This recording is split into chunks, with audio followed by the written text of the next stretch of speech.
l'exposition Fantastique Physique qui a ouvert au mois de juin de l'année 2024 et qui est organisée en 3 parties.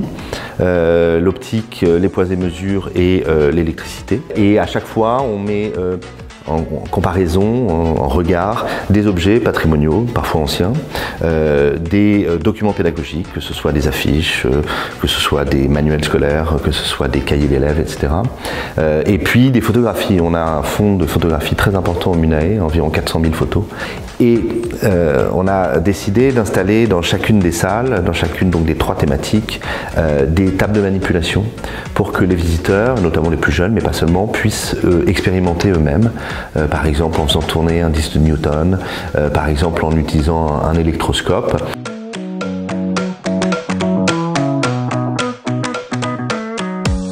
Donc on a souhaité montrer quelque chose qui ne soit pas austère. On a parfois l'image de disciplines scientifiques un petit peu trop sérieuses, un petit peu trop cadrées. On a voulu montrer que c'était aussi quelque chose de très ludique et de ce fait le titre nous semblait répondre à cette ambition. Les scénographes avec lesquels nous avons travaillé, Soplo, on a souhaité faire quelque chose de très coloré qui tranche avec l'intérieur de notre musée, avec les poutres apparentes, etc.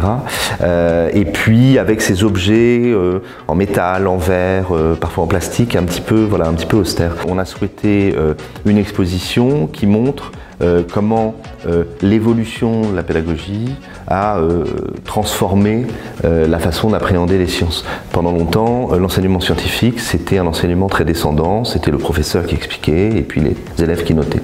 Aujourd'hui, si vous allez dans un laboratoire de physique, dans n'importe quel établissement scolaire en France, on voit des élèves qui manipulent, qui expérimentent, qui font des hypothèses et on voulait comprendre un petit peu ce passage. Alors c'est un passage qui s'explique par des évolutions pédagogiques, qui s'explique aussi par des évolutions techniques. Il y a aujourd'hui des objets beaucoup plus faciles à utiliser pour les élèves peut-être qu'au 19e siècle. Les groupes scolaires font partie intégrante de notre public. On en accueille quasiment tous les jours. Ils peuvent à la fois être accueillis au centre d'exposition et au centre de ressources où les élèves peuvent venir voir les réserves du musée également. Pour l'exposition Fantastique Physique, on propose 2 types d'animation, électricité dans l'air et décomposition des couleurs qui reprennent donc 2 thématiques qui sont ensuite présentées au sein de l'exposition. Et ces animations, elles sont déclinées à la fois pour les cycles 2, cycle 3 et cycle 4, donc niveau collège.